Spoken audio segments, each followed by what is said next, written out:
አርሰናል የአዲስ አበባ ስቴዲየም ካንሰርት ኬዝ ስንከራከር ተው አትሂዱ፣ ጉዳዩ ሌላ ብዙ አጀንዳ ብዙ ዓላማ ያለው ነው።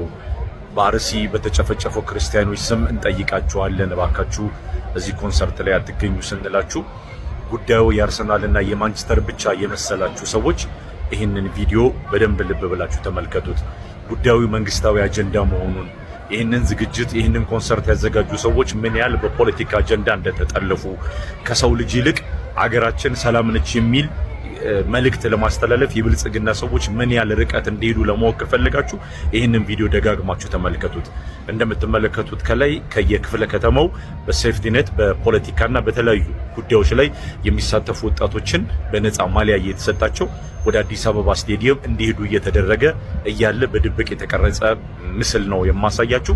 አዲስ አበባ ስቴዲየም አሁን ባየሁት መሰረት ብዙ ሰዎች እየሄዱ ነው።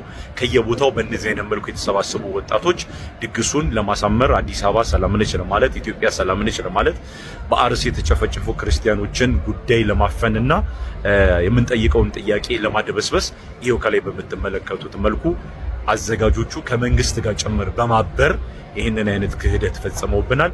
ተመልከቱና ፍረዱን። ጉዳዩ አርሰናልን ስለምንደግፍ ስለምንቃወም ማንቸስተር ስለሆነን ስላልሆነ አይደለም። ጉዳዩ ሰው የመሆን ጥያቄ ነው የምንላችሁ በብዙ ምክንያት ነው። ይህንን ቪዲዮ ተመልከቱና ፍረዱን።